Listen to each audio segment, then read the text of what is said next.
Okay guys, we're back. We're going to talk about in this one is the popping cork rig that I use, what I used to use, and what I'm currently using. There's many variations on this, and I'm just going to go through this and show you what I use. So back in the day, this is just a regular cork. You know, this was weighted. You can get it weighted or non-weighted. You can pick it up anywhere, any fishing shop, any Walmart, Academy, wherever you can get them. And that's pretty much anything now. You can get it pretty much anywhere there. Bass Pro. These were the traditional corks. So I grew up using these and using bobbers, which I don't have any bobbers to show. I'm sure I had some somewhere, but I just couldn't find them. And these come in, back in the day, they came in 3 different colors. They came in this color here, which is green, and orange red, and 2 white stripes. And they also came in a solid white with the orange red on it. And then they came in a yellow green, actually, a more of a lime green, more yellow green, not lime green, but a yellow green. You could get them in a yellow green with this same setup. This would be yellow green, and then it'd be white, and then orange red. For easy identification on the water, you know, shining your light out there on it at night. But this is a traditional cork. It's weighted. You can get them weighted, non-weighted. I always preferred the weighted ones because I generally would let the bait swim. I would use split shot sometimes to weight down the bait or the cork, but mainly I just like to free hook it, just have it and let it free swim in the water.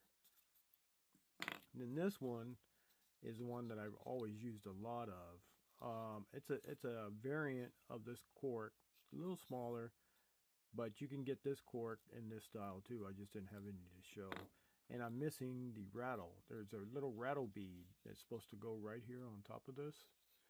And this one is weighted too, but it's designed when you flick it in the water and you're jerking it, it's going to make a rattle noise, and it's going to attract the game fish to come take a look. So it imitates a clicking noise like that a shrimp would make when it's moving in the water and it's trying to get away. That's what it's supposed to imitate. And this is one that I've used for a long time. I've used this setup for many decades with their little rattle in the top, and I used them all the way up to probably about, I don't know, 4 years ago, 4 or 5 years ago, something like that. 3 or 4, yeah, something like that. About 4 years ago, I think it is. I've always used this style. Then it just so happened that I was out shopping one day, and I came across this guy. I don't have the package for it, but this is the Back Bay Thunder. So here's another version of it, so you can see what it says right here. See, Back Bay Thunder. And it's a Cajun rig out of Louisiana that they developed in that area, in that region, for redfish, trout, and flounder fishing. See how it's got the 2 little brass balls that snap together there, and it's got a stiff hard wire that runs right through the middle of it. And when you jerk it, it comes up and down, and it makes that clacking sound that bait fish make in the water that attract game fish to their location. So I just so happened to be out one day, and I want to say I probably picked it up at Bass Pro, because there wasn't an Academy here in Harlingen at the time. So I'm pretty sure this is where I originally bought this. Either that or Walmart. I just don't remember where I bought this.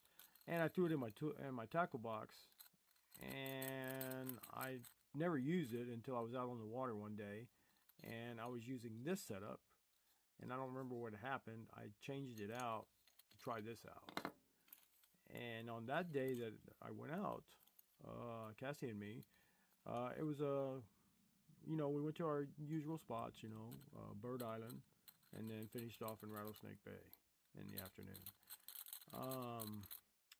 And it did pretty good. Actually, for the first time, I was hooked. The first time using this, I'm going to link the video, and we're going to cover the video of that day when I first used this, because I do have that on tape. I did videotape this when I first started using this style of popping cork for popping the cork out there in the grass flats on the lower Laguna Madre. And I caught trout on this. I limited it out on my trout. I think the biggest one that day was probably, I don't know, 18 inches. And and back then they only had to be 15, I believe. So it was 15 to 18, and you could have 5. So I did catch 5 trout keepers. I caught a lot of other smaller ones too with this setup, but it produced. And from that day on, I was hooked. I didn't catch any reds on it that day, but I did catch speckled trout all day long. That's all that was hitting this thing when I first started using it. And this is the actual one that's going to be in the video that you're going to see, the lime green one. And well, actually, this isn't the lime green one. They do make a lime green version. This is just the green one. But anyway, this is the one. This is the actual one I use. I still have it. And what I like about this style is it works really well. I mean, on the package it said it guaranteed to catch trout, redfish, drum, flounder. Well, that day it caught trout. And then when I started using it every time I went out, it caught everything. Whenever I popped the cork, it didn't matter. Whether it was drum, red, trout, it was catching everything. So this is the version that I like. But I don't like this color. Like I talked about in the previous videos, this was the original one that I bought, but when I would throw it out there, it's hard to see it in the water, especially if you got a green colored water. This thing does not stand out. And then if the sun's in your eyes, it's hard to see this. How you know is when the line starts to tighten up that you got something on it. So I had a orange version that I went to, but I don't have it here, man. I got these cabled ones that are orange. So to me, the orange version is the best. This is something different, but the orange color is, which I'm going to talk about, but the orange is the one to have. But the next best one is the orange red. This is really good too. So lately, this is what I use. So you see how they kind of change. See how, just look at the color, how really it stands out. This you can see on the water. Even if the sun's in your eyes, and when you throw it out there, if it's green water, it stands right out. If you're fishing at night, you can shine the light on it, and it stands out better than this one does. But see, it's back base under. And this is the orange red. I forgot that they made this version. I was kept saying orange. They make an orange version, orange red, a green, a lime green, and a pink. And I've used all of them. I just don't know where the other ones are at to show you the other colors. But this is a good color too. This is what I currently got on there, orange red. And I think I bought these. These I actually bought from Jerry down there at the bait shop in Arroyo City. He had them. And I picked these up from him.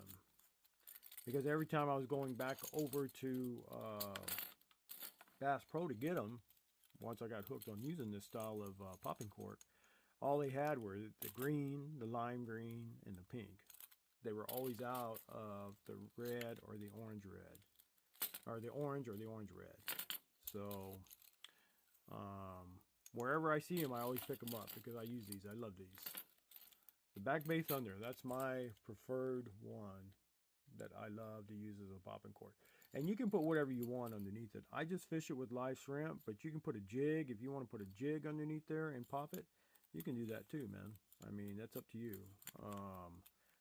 But when I pop the cork, I generally like popping the cork with live shrimp. That's just my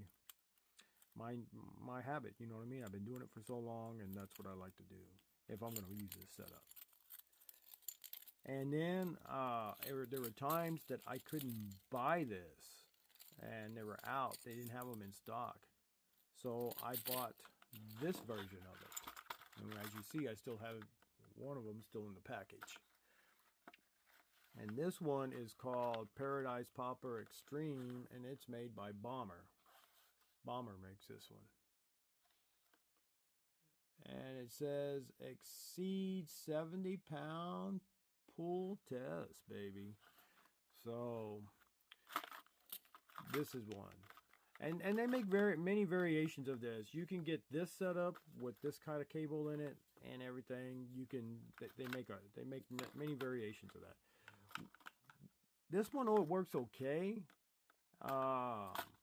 What I don't like about this one, here's one that I've been using out there, is the cable. You see how this cable is flexible? This is what I don't like about this one.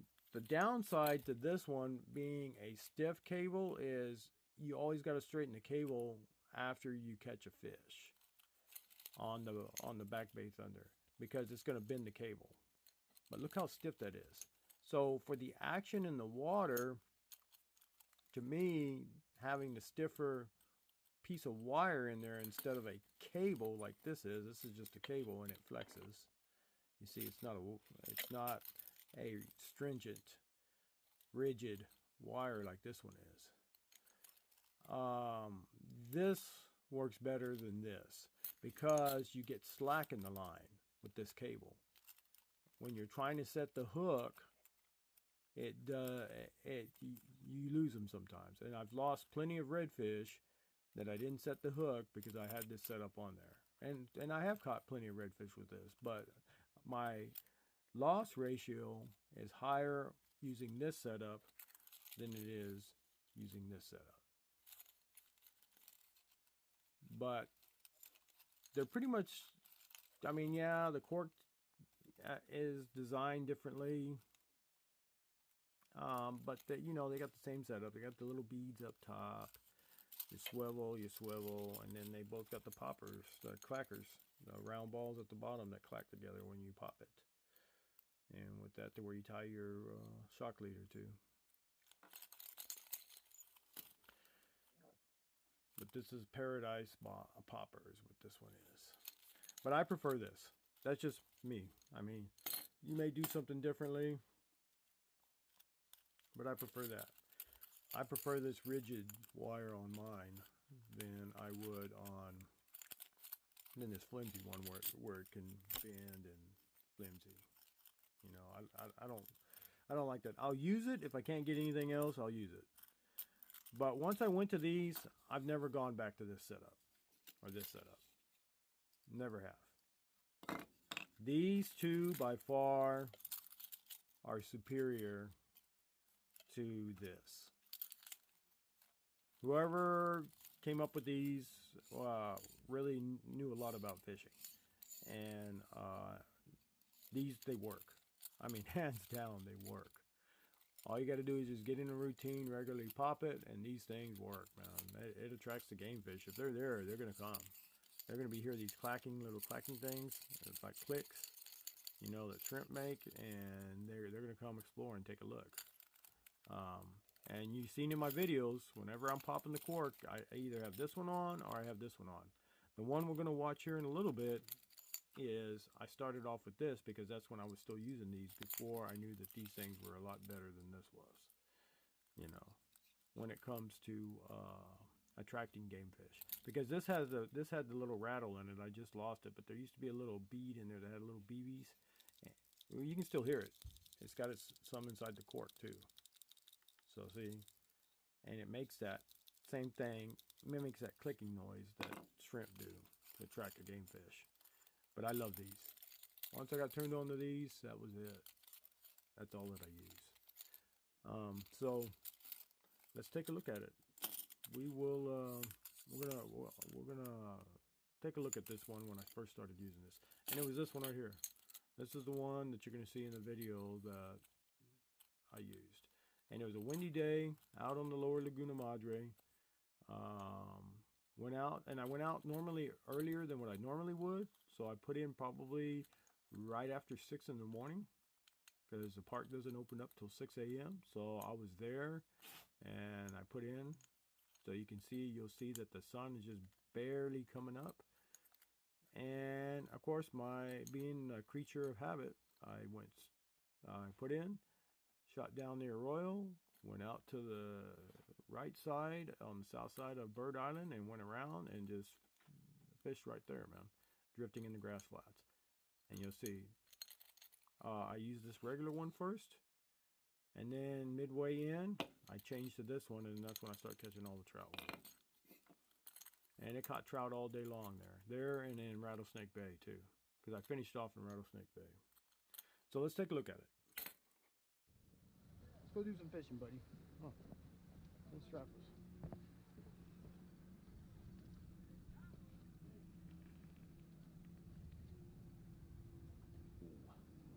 Scratch the paint, baby. Beautiful morning.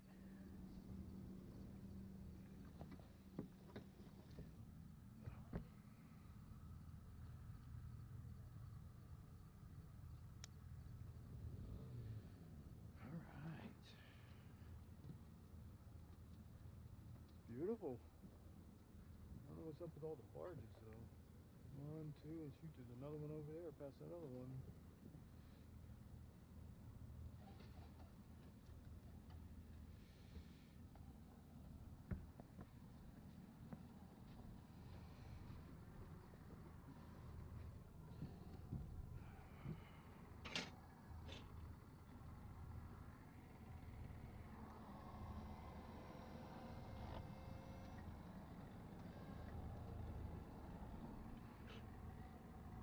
Ready?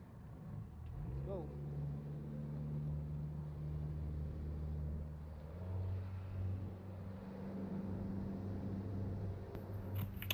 Okay, so here we are. As you can see, it's a little bit earlier than what I normally would put out. This is right after 6 a.m. I was parked out front, waiting for him to open up the gates to the park, and I was right in there. So you're talking, it's probably about 6:15, 6:20 by the time I got the boat put in the water, got situated, and we're heading out. And it's a beautiful morning. Look at that. Another beautiful morning on the lower Laguna Madre. So as you see, there's a lot of activity. So more than likely, this was probably on a weekend, because you see all these boats here. Because generally, I try to fish during the week when there's not a lot of people around. But this is on either a Saturday or a Sunday, I believe. It may be during the week. It may have been a holiday and people were out. And here I am going through this guy's wake. I'm going to just pull right in behind him and just ride, let him do all the work, and I'll just cruise right along behind him for as long as possible. It was interesting this morning that the arroyo was full of barges. There's like 4 or 5 barges just right there. See, here's the other one. Here's another one there. There's another 2 that we'd already passed. Birds are out because the barges are churning up the water for the bait, and they're getting the bait, and I guarantee you there's probably game fish. So these are things that you can look for too if you like fishing in the channels. You see all these birds flying, and they're picking up the bait fish that the engines off of the propellers off of that barge churned up. And then you're going to find that there will also be game fishing behind there seizing that opportunity also. So that's always a good sign too if you want to fish. A lot of birds flying that morning. So here we are, we're just falling in line behind this guy that's in front of me. Like I say, I'm not in no big hurry. I don't like speeding on the water super fast. That's not me, because it's just many years I've seen plenty of accidents out there, and probably one of the biggest contributor to accidents, the first biggest contributor is one, drinking, alcohol or some type of impairment from whatever they're using, and then 2, just driving too fast on a flats boat. I mean, and they lose control of the boat. So I'm always cautious. I mean, you know, it looks like I'm going fast in this video, but I'm not. You know, it's just a little 115 Mercury, and that Mercury this morning was running top notch. So this was one of the good days that I didn't have an issue out of that Mercury motor. It was running good and strong that morning. Another thing too, this is probably what you don't really see in the videos, where I'm wearing the GoPro camera on my head. I've tried variations of that to where I've had it on my head, I've had it strapped to my chest, and for me it just doesn't seem that I get a good enough picture for you guys on of the fish when I do that. So that's why this was before I came up with the concept of mounting the GoPro right behind me on that lean-to. As you can see, there's a dip net there where I would normally have the GoPro. So this is before I came up with that concept. And I think right after this was when I came up with that. I'm like, hey, I'll just stick the GoPro stick here, and it'll give me a good wide angle view of not only when I'm traveling, but when I'm fishing and catching a fish, so you can see it. Because it just seems like that there's not, you don't get a good picture, which you're going to see here. I catch fish, but you don't really see much of them. And that's kind of why I've changed to having it stationary, and then I show it to you in the camera. And which won't mean that in the future I may do a combination of both, because I have enough GoPro cameras now. Because back then all I had was a GoPro 6. This is a GoPro 6 that I'm recording with. That's the only one that I had at the time. But now I got that GoPro 6, I got a GoPro 10, I got a GoPro 11, and I got a GoPro 12. So I got plenty of GoPro cameras now that I've added to my arsenal to be able to film while I'm out there on the Lower Laguna Madre. And back then I only had 1 drone. Now I have 3 drones. So so my video skills are improving. I can, you know, explore new avenues on how to video and stuff. But anyway, look at this. Look how beautiful it is. You got a nice little cloud line right along the horizon there. The sun is barely coming up. You can barely see it peeking between the clouds and the horizon. And here, look, there's another barge there. Smooth. The day started off good. As you can see, it was smooth, but by the time we get out there, the wind's blowing. So, like I told you guys, the average day in the valley, this is a typical day if you're going to come fish the Lower Laguna Madre down here. This is a perfect example, because when you get out there, the wind's going to be blowing 20 plus miles an hour. And that's just a typical day for down here. It's very rare that you get those calm days, that there's no wind blowing. That's a rarity, because on average out of the south, the wind's going to blow 20 to 30 miles an hour on a daily basis. That's just a regular day for us down here.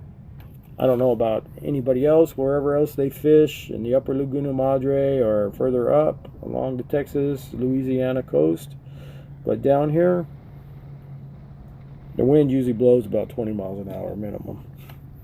And you'll see once we get out there to the flats. And like I'm telling you, I'm a creature of habit. So we're just going to cruise down here, and we're going to go to the Y, and we're going to take the Y to the south, and we're going to go around the south end of Bird Island is what we're going to do.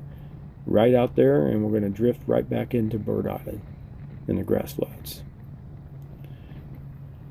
Let's see, what else can I talk about here? The old show water. I mean, this video is probably 3 or 4 years old, if not older. This is when I first started videotaping, because that's when I had my old GoPro 6 that I bought many years ago that I never really used, and I just happened to come across it. And so I figured, heck, what the heck, I'd take it out and start filming my fishing excursions. And that's how it all got started.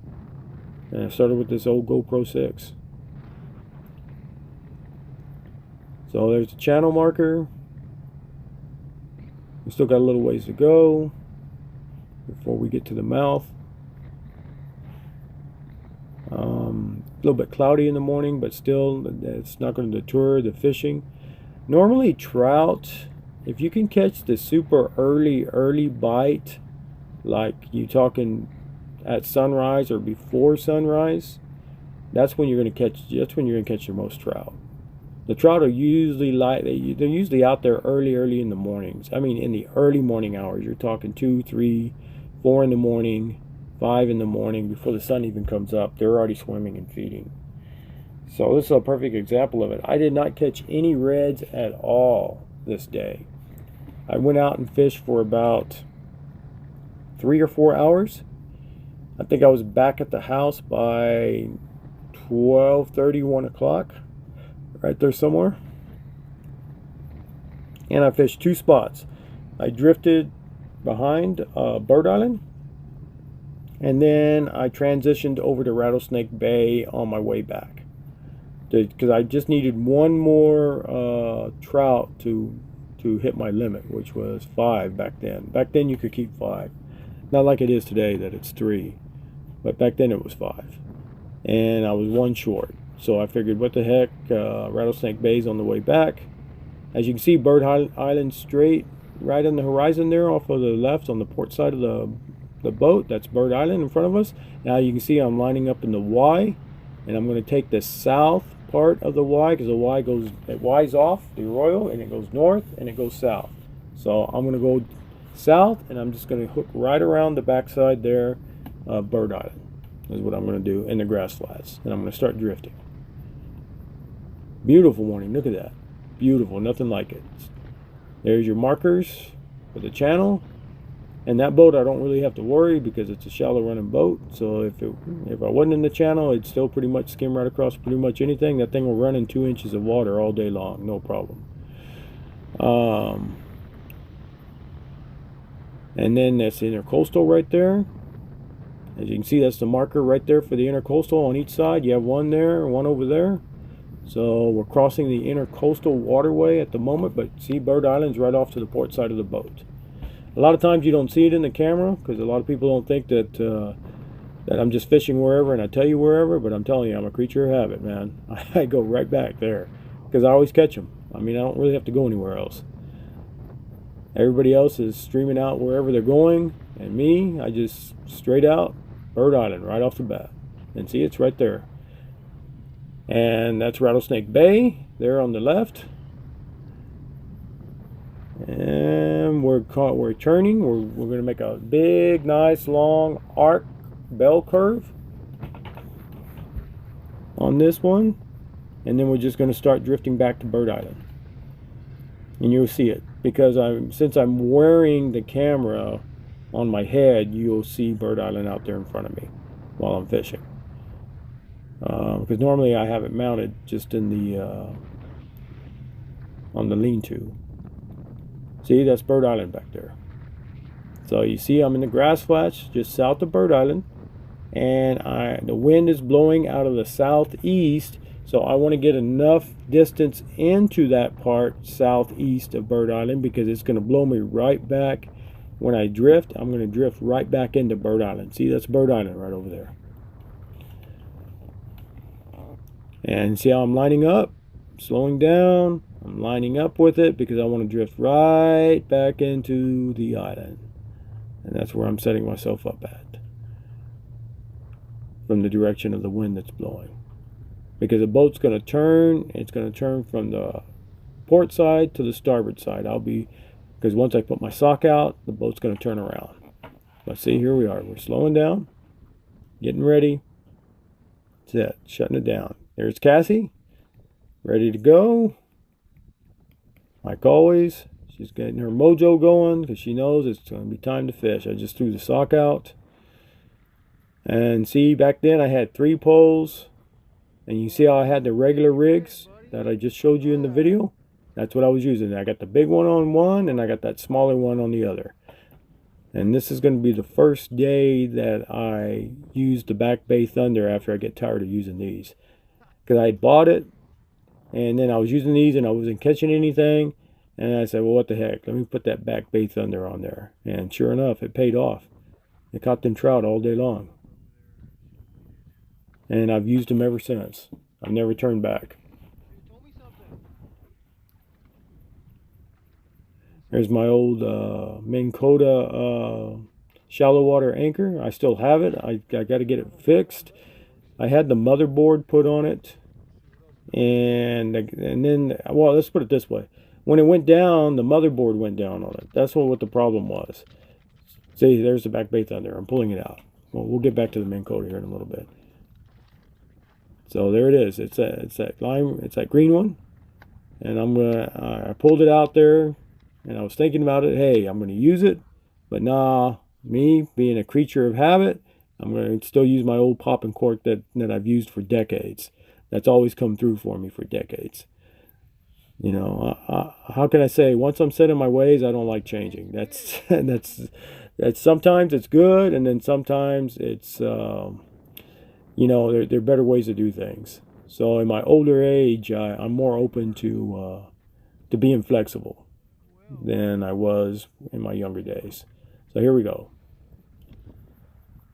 Anyway, let me get back to my Minn Kota since we're just going to start popping the cork here. The Minn Kota, I'm going to eventually get it back on the boat. What had happened with that was the motherboard went down and it wouldn't work. So I took it off, but the cable, everything was fine on it. And I took it over to a said marine shop over here. You know, I don't really want to put the name out there, but I'm sure you guys will know who I'm talking to over there in La Feria off the freeway. And I dropped it off with him, and he kept it for like 6-8 months. And then he finally called me to come pick it up. And when I came and picked it up, yeah, he put a new motherboard on it, but then the cable was broken. And then I don't understand because the cable wasn't broken on it when I took it over there, and he claims that it rusted out in that time that it was sitting over there in his shop. And then I asked him, okay, well, can you put a cable on it? I'll pay you to put a cable on it. Let's get it restrung so I can get it used. And he said, no, I don't do that. I don't mess with those. I'll put the motherboard on it, but I'm not going to restring the cable because, you know, I think he told me he doesn't have the right tools or whatever to do that. So he charged me, now get this, and this is why I'll never go over there again. This guy charged me $379, and my shallow water anchor still doesn't work to this day. That's why you don't see it on the boat anymore. It's just been on the back burner. Nobody down here works on those Minn Kotas. There used to be a shop down in Port Isabel that used to do all the warranty work on them, but they've closed up since COVID-19 put them out of business. They don't, there's no one around. And I want to say there might be a couple of places up around Corpus Christi or just north of Corpus Christi there, you know, and either Port O'Connor or one of those places right there somewhere, one of those little ports right there that there will probably be. I just haven't had time to go over there because, like I say, I don't get much time off. I got limited time these days. And so here, I caught a trout. There we go. So that's my old setup. I caught a trout right off the bat. Not too bad. But I think he was too small. We'll take a look. Let's see how this video plays out. And so that's where it sits with my shallow water anchor. I do need to get it fixed, and I need to restring the cable, and that way I can get it mounted back on. But it just left a bad taste in my mouth that that's the way the guy took care of me, man. I'll never give him my business again for anything, and if anybody ever asks me, I will say the same thing, man. He's not reliable, man. He'll take your money, but he won't fix your stuff. So that one was too small, so we threw him back. Here we go again. So see, there's Bird Island right there. Bird Island's right in front. So we're right there behind Bird Island, drifting into Bird Island is what we're doing. Or basically, yeah, we're drifting into it, but at not a sharp angle, but at a longer curve. So by the time we finish drifting, we'll pass it and we'll come out just on the north side of it. And this morning, look, there's no clarity in the water. The water is real murky. And you can see I'm fishing my old style cork with about 1.5 foot of line below it, and we're catching trout. And like I'm telling you, you catch everything there behind Bird Island. You catch trout, you catch reg, you catch drum, you catch even flounder too. If you want to fish for them, you can catch them too. Every now and then around there. But this day was a trout day. I didn't catch any redfish at all when I went out on this day. Look at the clouds. Beautiful morning. Beautiful. And you see there's somebody right there in front of me coming across. Looks like it's a little scooter boat. Let's see if they stop. I don't remember if they stop here, or if they just keep jetting. So all you see is that's what I got. I got that set up, my old style that I was just showing you in the video, with a treble number 4 hook and a shrimp, live shrimp on it. Man, that's a beautiful sunrise. Look at that sun coming up. Beautiful. Beautiful morning. I just can't say enough. That's one of the best things when I'm out there in the lower Laguna Madre, is watching the sunrise and the sunset. It's magical. Cassie's kind of out of the game. She's just sitting up there on the front deck. But she'll be getting into it here in a little while. So she's probably just checking things out.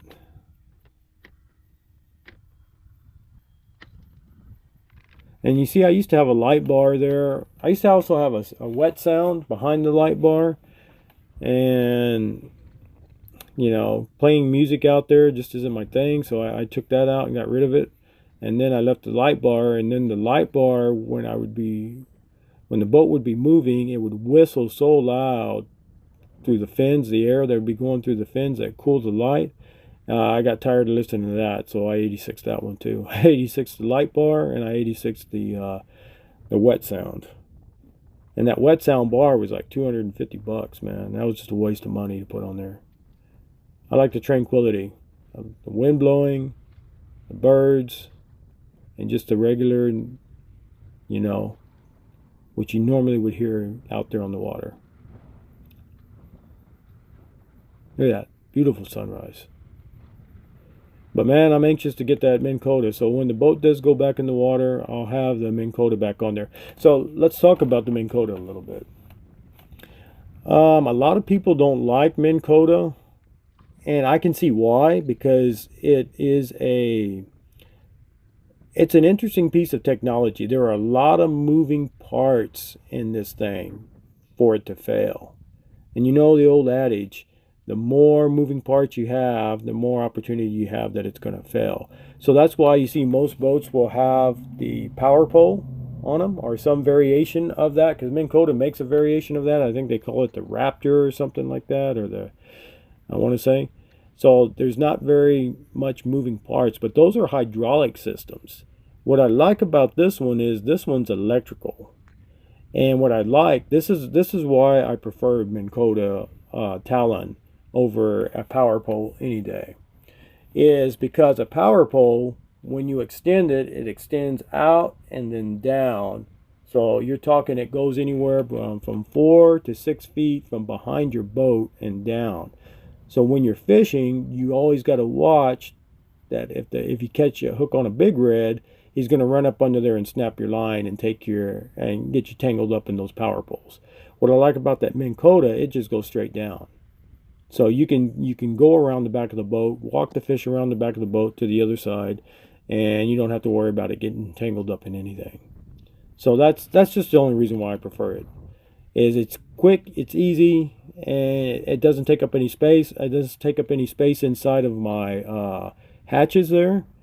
Whereas if I used a power pole, you would have to mount the hydraulic motors in there, and I already got limited space as it is.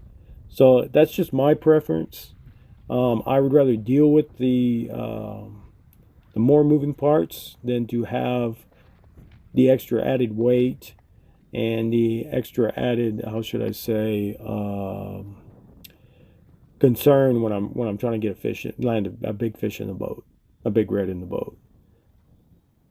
And like I say, I'll get it back online. I just haven't ever sat down. I need to order the cable. I've never ordered the cable for it. It's sitting in the garage. I took it off, and well, I went and picked it up from him. I paid him for it, and I picked it up, and it's been sitting in the garage ever since I picked it up from him. And that's probably been like 2 years ago that I picked it up from him. 2 or 3 years ago, about 2 years, I think it was. And but I will get it back online. I just haven't looked at it yet. I may fix it myself. I don't know how complicated it is, but he just basically turned me down and didn't want to do it. But let's get back to fishing here. So here I'm changing it out. That's what I'm doing. I'm putting the Back Bay Thunder on it. I figured, what the heck, I'm going to try it. I bought it. It was the first time I ever bought it. So I'm going to put a shock leader on there, and which is a number 40-pound monofilament Andy line that I use for a shock leader, and my number 4 treble hook, and then I'm going to put that Back Bay Thunder. I'm going to attach it to the Back Bay Thunder, and that's what we're doing here. But as you can see, the wind's blowing. Look how much the boat's already rocking.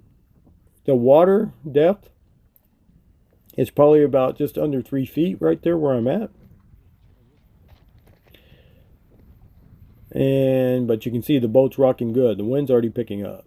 So that's an average day. If you guys want to see, if you're new to the Lower Laguna Madre and you don't know much about fishing it here, how the wind is, this is an average day fishing out there. The wind's usually blowing 20 miles an hour. 20 plus miles an hour. And that's usually what you find yourself fishing in those kinds of circumstances. And like I say, you still catch the fish. You just got to work it, you know. The more the wind blows, the harder you got to work. Like I showed you in my 40 plus hour video, I had to work it a little bit harder, but still, it still produces. But see, let's go back to the clarity. I like fishing clarity. My thing is, like I say, my game, really what my game is going to the shallow grass flats where the water is really super shallow, clear, and stalking the reds and catching them. That's really what I like to do. This is just a regular drift. I mean, look how murky the water is. I know there's fish in there. I know there's potholes below me. So, you know, this is a little bit off of what I normally do, but I still throw those in the videos because I do fish those every now and then too. Because when you get into Rattlesnake Bay, you're going to see there's a lot of murky water in Rattlesnake Bay too. The very back part of the bay, it's crystal clear. But the front side, on the front side of Bird Island, it's all murky. You got very low visibility in the water. Just like here. This isn't Tommy's though. So see, look, we're directly behind Bird Island. Did you see it when I panned over there? I'm directly behind Bird Island. I'm probably about 1,000 yards off, if even that. Maybe not even that. Maybe about 600 yards from the island. Because the closer you get to the island, the more murky the water is. The further out you get from the island, the clearer the water is, the clarity. So you know I'm pretty close if the water's murky like that. See, the island's right there, and there's another boat. You see there's another boat right there too, drifting in front of me.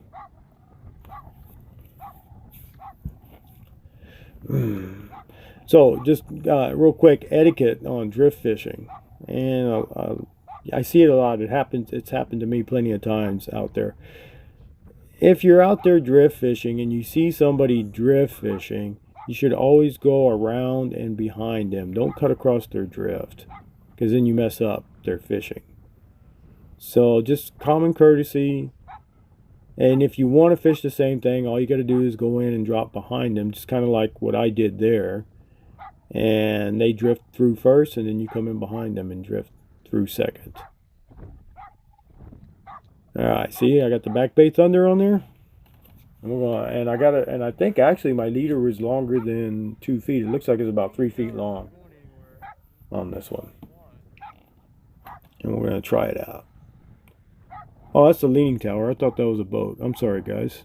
My mistake. That's the leaning tower right there. So I'm real close to the island. So it's just an optical illusion in the in the camera. It makes it look like that I'm further out away from the island, but I'm not. So if that's the leaning tower right there next to me, then I'm within 50 yards of the island. 50 to 75 yards, that's all I am. That's how close that first leaning tower is to the to Bird Island. But like I say, let's get back to the etiquette. Yes, if you do find yourself in that situation, just please go around. Have common courtesy, you know, for the guy that's already fishing it. Look at that beautiful sunrise. That was a beautiful morning. Here we go. Let's see if we hook a trout here with this back bay thunder. Breaking it in. And you say you can't even see it out there? When it gets close to the boat, you can see it. But when you throw it, there he is. He hit it. You see that? Boom. You see that? You didn't see the cork, but you saw where the trout hit it. And there it goes. The first trout I caught on that back bay thunder.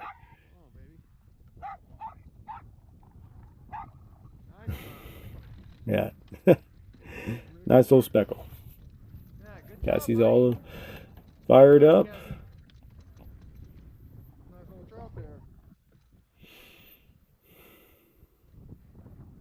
Nice little trout. And you know, like I say, I don't really go fishing for trout. That's not my game.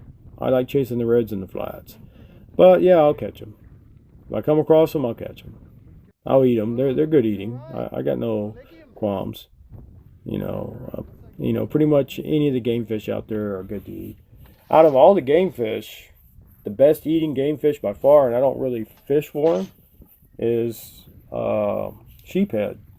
Out of all the drum, because you got red drum, black drum, and you have sheephead. They're all in the drum family. And croaker. Croaker also is in the drum family too. Out of all those, the best eating one by far is sheephead. Sheephead tastes the best. And I don't really fish for them. But when I do catch them, boy, I love eating them. They're good eating. And then it'd be red and drum, kind of right there the same, and then croaker at the bottom. There's Cassie. Yeah, Cassie's got a new sidekick now. His name's Rusty. You'll see him in the future videos when we make future Drift Fishing the Lower Laguna Madre videos. We just got to break him in. I don't know how he's going to do out on the boat yet. He might get too scared. I won't know till once we get the boat back in the water. But yeah, she's going to have a new sidekick with her. It's going to be Cassie and Rusty. So that's first catch of the day. Keeper of the day, actually. First keeper of the day.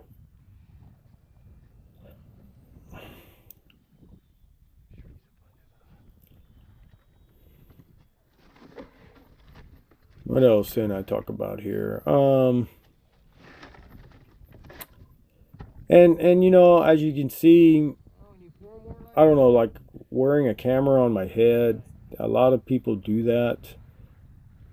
I don't know if you see how you didn't really get the benefit of seeing the fish. Yeah, I caught a fish, but it doesn't really give it justice. So that's why now I use a stationary camera, on the boat. Granted, you may not see me hooking the fish, but you'll get a good angle of it as it's coming up to the boat and me netting it and getting it in the boat. So,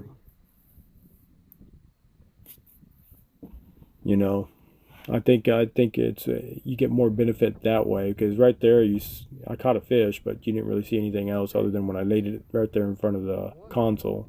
That was it. You didn't really see anything else of it. So here we go. I think we can catch another one here right off the bat too. So here we are right up against Bird Island. We've drifted into Bird Island. That's Bird Island right off to the left of the screen. I'm right up against the island. And as you see how murky the water is? Because, Bird Island's right on the channel. So all that mud that's there and all that water that's pushing through the channel and pushing out of the arroyo, it's always going to churn it up there. And there it is, another trout. I don't think that one was a keeper, but that Back Bay Thunder was producing. The first time ever using it. It's catching them left and right with it.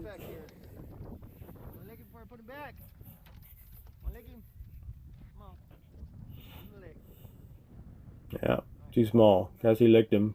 Usually when she licks him, that's when those are ones that are too small and I put them back. Cassie just chilling on the deck there. Here we go again. Back Bay Thunder.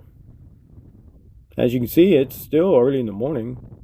I mean, really, that's Green Island way out there in the distance. That big little block that you see straight in front of me.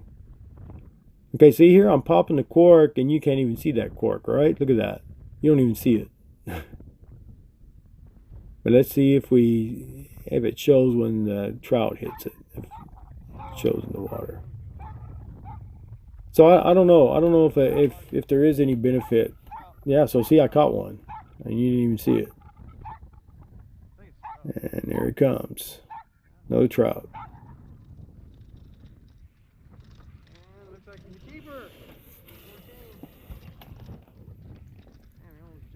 Cassie's got that mojo going now. She's hot, man.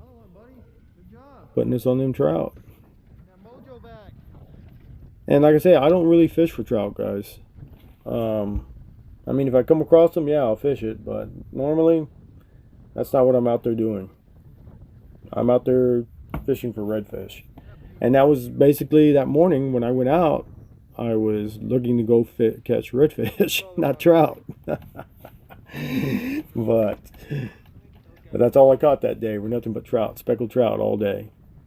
Not one redfish that day. Now, in hindsight, that I'm looking at this video, I'm thinking after I caught that trout, if I wanted the redfish, because I went over to Rattlesnake Bay to try to probably get some redfish and pick up the last one that I needed for my limit on the trout. In hindsight, I should have went further out where the water was clear, and I bet you the reds were probably all over it. I should have went, like I say, towards the island to where once the water got clear and then drift that area. And I bet you I would have caught plenty of redfish out there.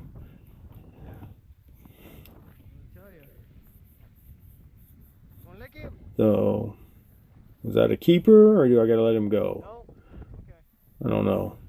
Let me see. I guess it's a keeper because I'm going back to the ice chest. Yeah, so it's a keeper. So there's another one, another keeper.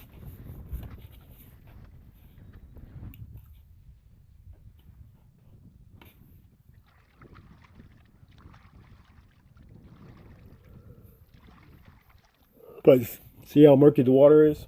No clarity at all. And sometimes when you're, well, not sometimes, but the majority of times when you're fishing behind Bird Island, you have at least 50 to 60% clarity in that water. And there's none that day that I was out there. But you see the little oil slicks that are there?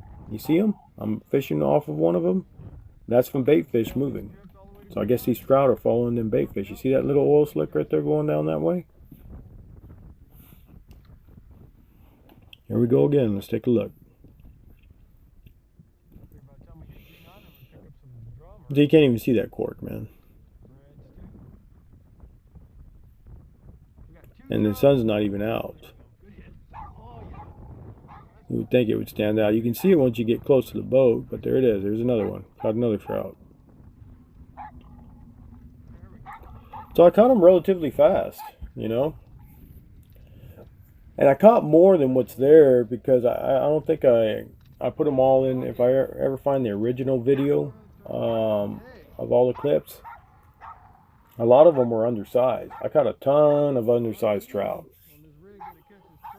there. They were like 14,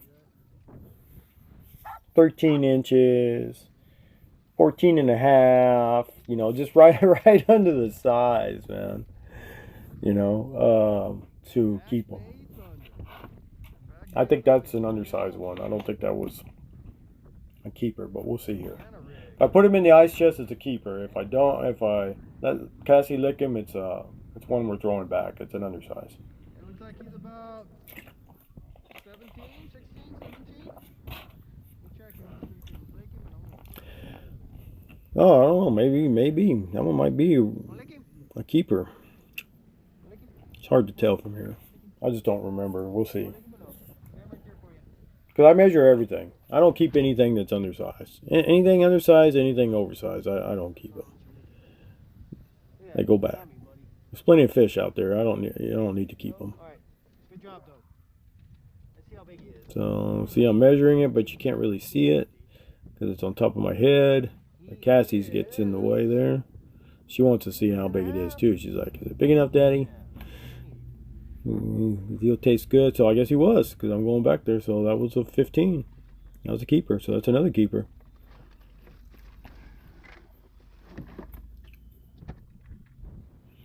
I mean, if you're a trout guy, man, that's a lot of good trout action right there. Good job, Cassie. Thank you. Picking up that mojo. Needs more. And like I said, I think the biggest one I caught that day was 18. They were between 15 and 18. I had some 15s, some 16s, and 18, I believe. There might have been a 17 in there somewhere. See, there's Bird Island right there. We're just passing the north end of Bird Island, right behind it.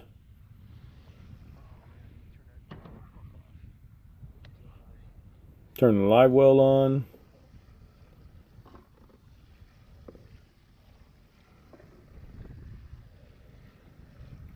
You dead shrimp.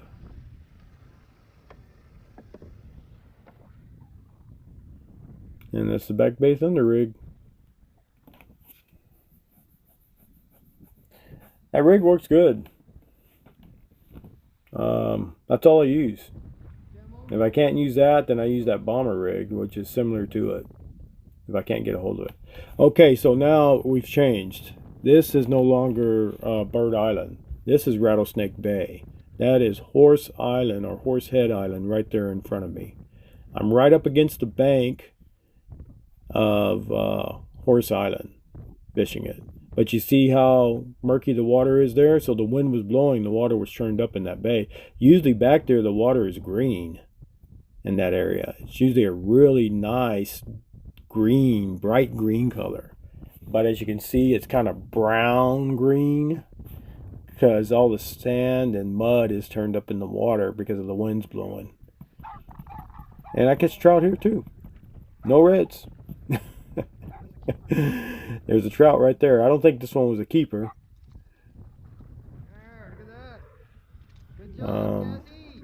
I think I threw that one back. We'll see here. Video will show. But this is Rattlesnake Bay. And that's another one of my favorite spots. Like I'm telling you, I got 3 favorite places that I fished for 20 some odd plus years. Or 30 years, what it's going on to now. So 40 years. And that's Bird Island, Green Island, Rattlesnake Bay. Yeah, he looks too small. Just by looking at him here, it doesn't look like he's big enough. Let's see. We'll measure him. Like I said, I measure everything. I don't know. It was going to be close. Oh, he's not. Look at the spots. Beautiful. It's a beautiful fish. One thing about the trout, the younger trout, they have all the spots, but when they get big and you catch the bigger ones, they don't have as many spots. They kind of lose their spots. So yeah, Cassie licked him. He was too small. We let him go. Put him back in. Let him go to get bigger. But see, no clarity there, man. And usually, like I'm telling you, you can usually see the grass and the potholes.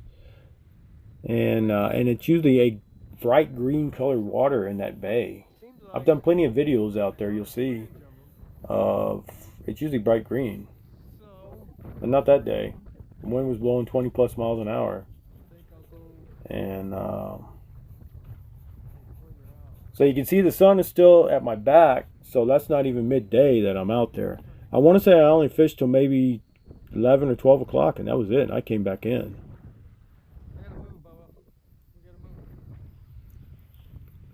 because I had my limit on trout. But see, Back Bay Thunder. That's the day that solidified it for me, of using that setup, and that's what I still use to this day, is the Back Bay Thunder. When I'm popping the cork with live shrimp, I'll use that setup. Whether it's on a 1.5 foot leader or a 6-inch shock leader. So I'm going to make another pass here. Bring in the sock. I'm going to make another pass. And just to show you that this is Rattlesnake Bay, you're going to see that floating yacht. That's a floating cabin. I'm going to shoot, because that's where I start from. Whenever the wind's blowing out of the south, I'll start from that Sarah T yacht. That's somebody's cabin out there. And I'll drift along that edge of Horse Island. See, I'm right up against Horse Island. It looks like it's far away, but it's not, because you can see the pole in the ground right there. I'm right up against the bank. So I need to pick up and move, or I'm going to be up on the shore there. So here we go. We're going to skirt right along the island, and we're going to make a curve out to where the Sarah T is. And I'm going to go right past the Sarah T, and I'm going to start drifting again. You can see the Sarah T off in the port side there, coming up, way out on the port side of the boat. Out there, look. You'll be able to see it clearer once I get a little bit closer. It's a big old yacht. I don't know who owns it. I saw it up on Facebook here. Somebody wants you to come pick it up. They're not going to give you the permit, but they'll let you have the boat, the yacht, but you got to move it because they're permitted. They were going to move their permit closer to home. I guess they live up around Kingsville or something. I've never seen anybody on it. It's been out there for years. See it there? Now it's on the starboard side coming up. Okay, we're going to come right up on it. There it is. And it sits right off of Rattlesnake Island. There it is.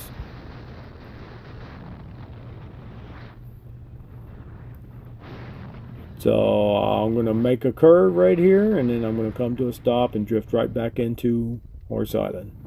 Or Horsehead Island. Whatever you want to prefer to call it. Right there. Stopped. There's the Sarah T.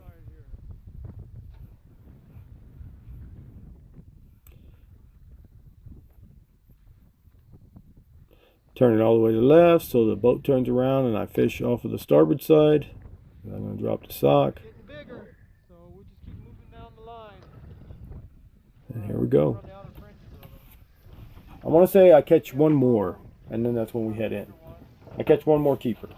And I want to say it was probably 16 inches that I caught on this one. Hold on till you try, buddy. Not too bad. We're fishing only for about 4 hours. 4 or 5 hours, I think. I don't even think it might not even been lunchtime. I might have already been back in by 11. Because you can see the sun isn't even over to on the western hemisphere. So that's still morning time.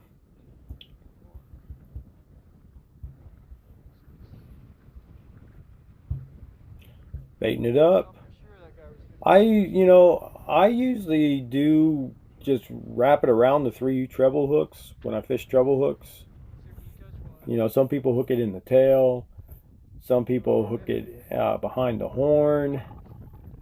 If I'm using a treble hook on a popping cork, I hook it in all 3 because usually the pin perch, will eat it off so damn fast if they're in there. And in Rattlesnake Bay, there's a lot of pin perch there. But it still works. I mean, I still catch the reds and the trout with them when they're hooked like that. I think it's the freshness of the bait, the scent. It doesn't necessarily, need the motion because I'm doing the motion with the cork. It's just the scent, the smell, that freshness. If the fish can smell that, it's going to come for it. Because I'm already doing the action with the cork and that Back Bay Thunder. It doesn't need to be doing any flickering. But yeah, see, this is Rattlesnake Bay. One of my favorite places on the Lower Laguna Madre to fish. I love this bay. And that there is my old Penn 4400 SS graphite reel that I'm using there to crank that bad boy in. I used to have 2 of those reels. I don't know what happened to the other one.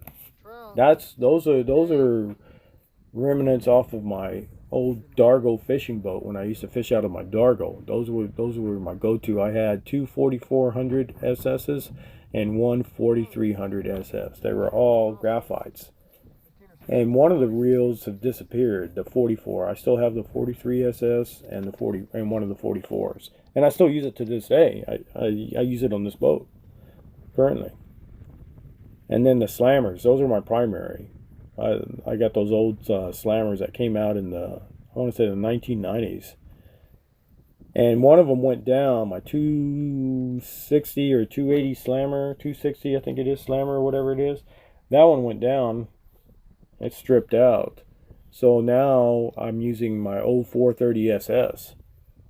So you'll see in a lot of the videos, especially where I'm tossing lures, that's the 430 SS that I use. My old 1968 Penn 430 SS. That baby still works perfectly, man, as it did the day that it came off of the assembly line. That beautiful little trout. I don't think he's big enough. Let's see if I put him back. He doesn't look like he's big enough, but you never know. I measure it out, but let's see. Do we keep him? No, he's big enough because I'm going back there. He must be just right at the size. So I don't know if I needed 1 or 2 more, but I did catch my limit that day on trout.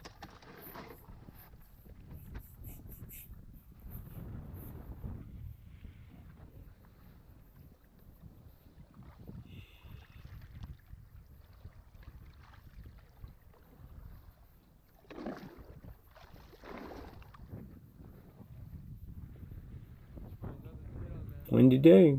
That's just a regular day on the lower Laguna Madre. Average day.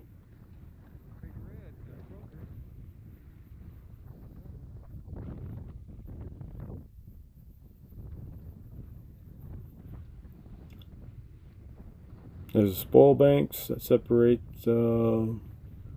Rattlesnake Bay from the intercoastal waterway.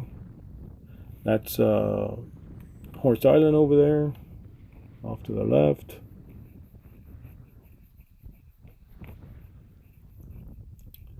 I guess that's it. That was number 5. So I guess we're heading in.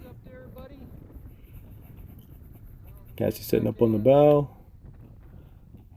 So I'm getting ready to pick up and head back to the house, man. We've already caught our limit. Time to call it a day. It's barely probably midday, if even that.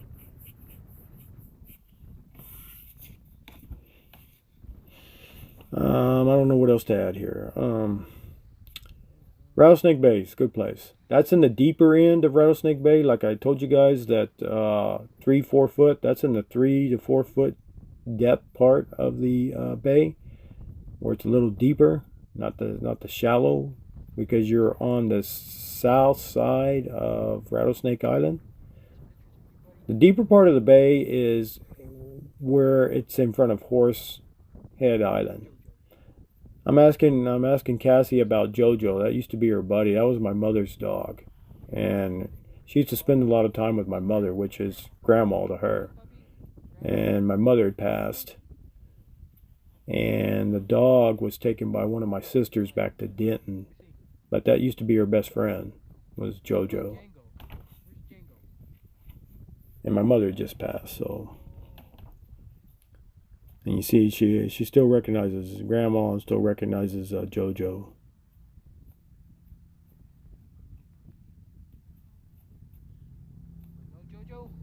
Yeah, see, when I mention their names, she perks up.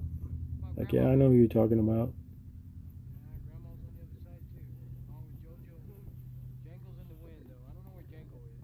But it just goes to show you, life goes on.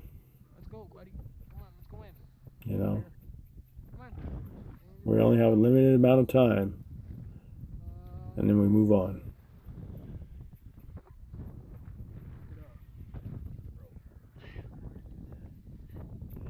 Getting ready. Rope ready for the dock. Come on, Papa. Come over here. Roll out. And it was really turned up that day, now that I'm looking at this video. And the water's almost brown. It's usually green. There. Come on down. There we go. That old 2006 Mercury 115 did pretty good that day. Didn't have no issues out of it. But, you know, that's how it was. There'd be days I'd go out and not have any issues. It'd run perfect. And the next time I go out, boom, nothing but trouble. All kinds of troubles with it.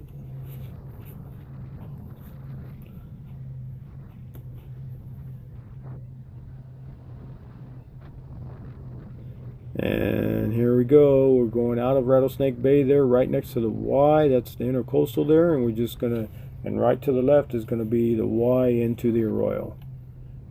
Those are those little spoil drops, barrier little islands that separate Rattlesnake Bay from the intercoastal and the lower Laguna Madre. And that's Bird Island right out in front of me right there. So I'm going to turn to the left.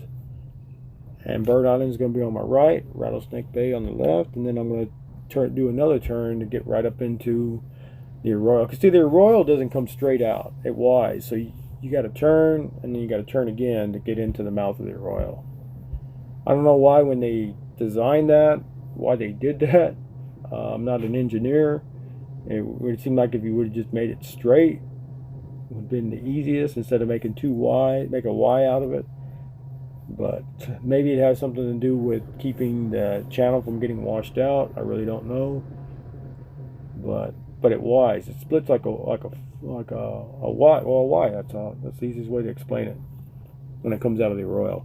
Because right in the center of the arroyo, the water is shallow, so it winds. It either winds to the left or it winds to the right. And if you're in a bigger boat, you need to be in either one of those lanes, because if you go straight, you're going to run aground. You know, in a small boat like that, you won't. You'll go right over it. But a bigger, like a barge or whatever, that's why they have to angle it in there every time to get in and out. But like I say, I'm not an engineer. I don't know why, but that's just how they designed that, the mouth of the arroyo there, where it feeds into the bay at the lower Laguna Madre.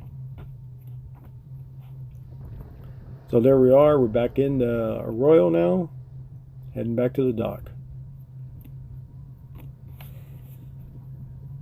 Windy day. Regular day. Not really windy, but just a regular day. That's a regular day on the lower Laguna Madre.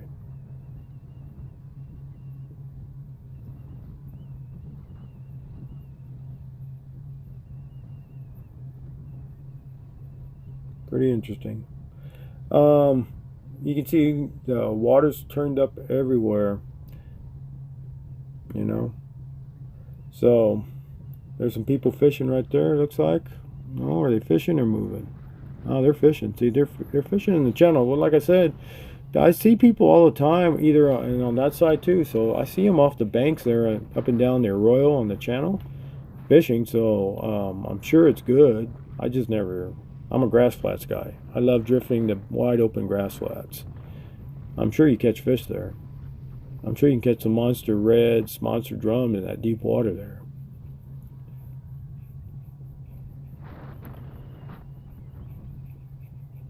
But I like fishing the shallow grass flats. That's my game.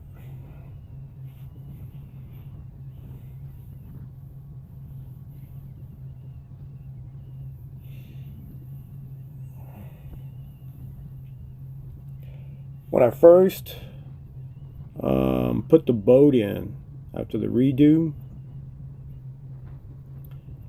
the first time I went out and I went to, or no, second time. It wasn't the first time. Second time it ran fine. First time it ran fine. I take that back. It was the second time, because I got a video on the very first time, the first ride in that boat.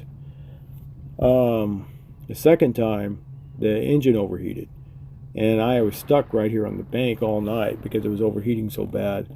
So I docked it off there and anchored it out. And all I caught was hardheads all damn night long, man. That was all I caught. Like hard heads galore, like you wouldn't believe, man. And then we just putted back into the dock, and come to find out, when I took the lower unit off of it to check the impeller on the water pump, they had the guy who had ever put the one in there before had left the old key in there, and it had slit and cut the impeller, and it was all ground up and gouged into the housing and all that stuff. And so I had to buy the whole kit. I had to buy the housing, new impeller, all that stuff, man, and replace it. And then I didn't have an overheating problem after that. But yeah, whoever the guy, because look, I'm like the third owner on this boat. I want to say I'm the third owner. As far as I know, I'm the third owner. But the guy I bought it from, I don't know if he put it in himself or if he had a shop do it or what. But whoever did it, they didn't put the impeller. They left the old key in there, and it cut up the impeller after a few uses. I mean, just shredded it, and shredded the housing. It gouged into the housing and took big chunks of the housing, in there. I was lucky I caught it in time too, man. That gave a little bit more life to that boat, or to that engine, I should say.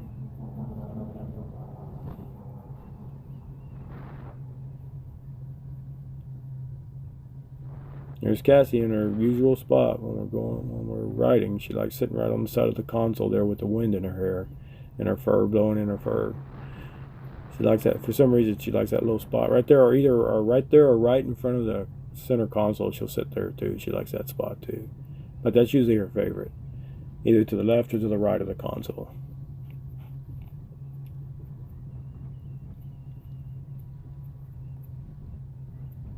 So takeaways. I mean, we're going back in. Like I say, fishing is a matter of preference. There's no wrong, no right way to fish. My preference is, for years, I just used the regular corks and the cork with the little rattle in it. And it took me a long time. Once I used that back bait thunder like I did that day, that was it. I've never turned back. That's all I use are those type of rigs now when I pop the cork.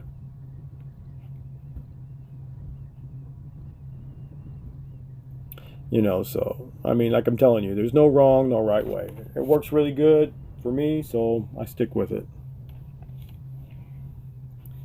until I find something else better that comes along.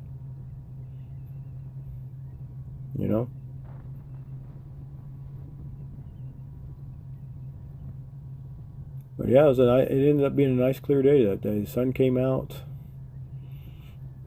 We caught trout. And that's a rarity for me. I mean, if you watch my videos, you'll see I don't really go fishing for trout. I mean, I can, but that's not really my thing. The only trout that put up a nice fight are the big trout. But you saw how quick I reeled those trout in, man. They don't really put up much of a fight. Reds, it doesn't matter if it's a small red or a big red, they all fight. For some reason, they're fighters. I just prefer the action of the redfish. I prefer the action of how the redfish hits it, especially if you're fishing top water, how they come up out of the water to hit that wake bait. That's just my game.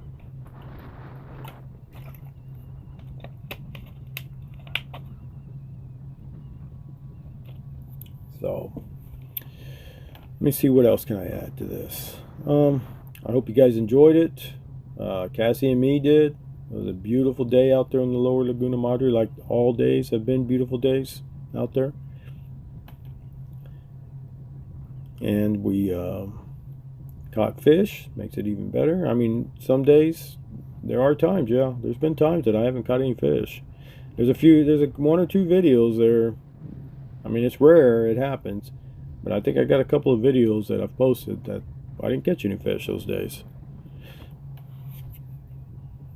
I think one, I was using clearance lures, artificial lures that I bought on clearance from Academy, And I stuck to my guns. That's all I'd use were those clearance lures. Now I know why they were on clearance, because they don't catch anything.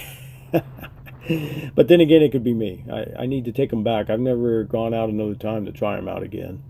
But I need to try a different location with them and just see. It might have just been me, or a combination of me and the day, and the reason why they didn't produce.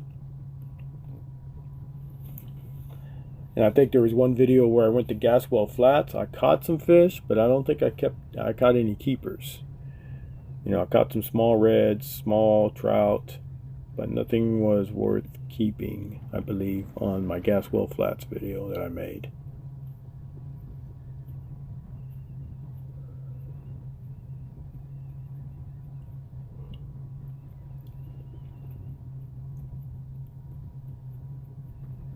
Yeah, I love that old boat, that old show water. It's a big platform and it gets in shallow water. It's an old show. I keep calling it a show water flats boat, but it's a show water sportsman flats boat is really what it is. It's the sportsman model that they made back in the day.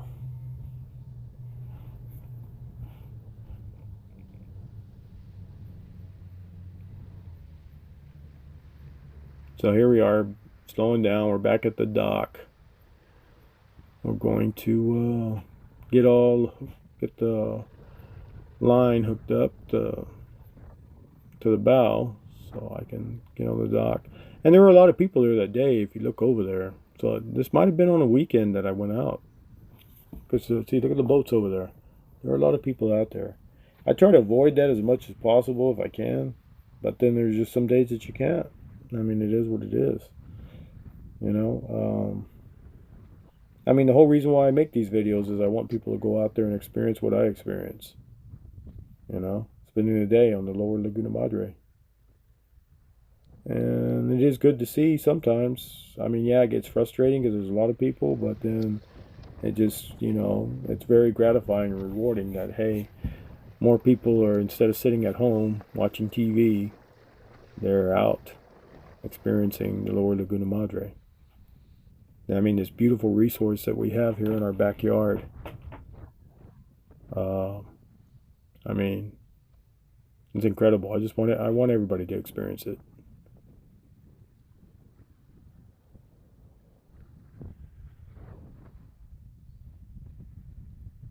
We're so fortunate to have this resource, you know, close to us.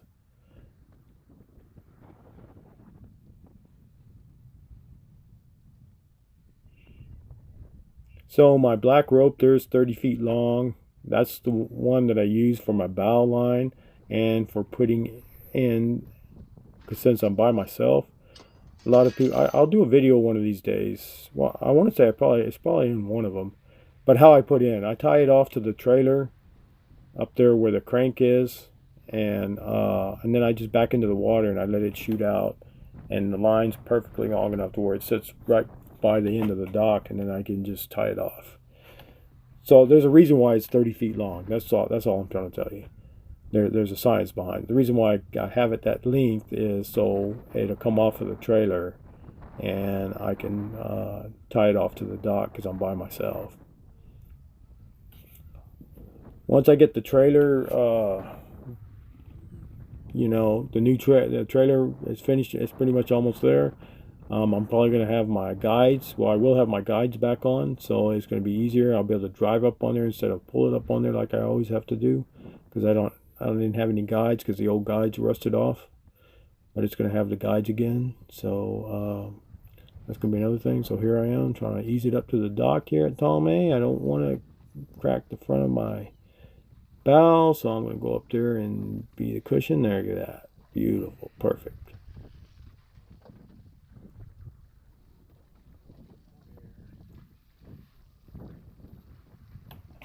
And here we are, back at the dock. So I guess I'll just let it play out here, and we'll catch you on the next one. And one of these days, Cassie and me will see you out on the lower Laguna Madre. Y'all have a good day.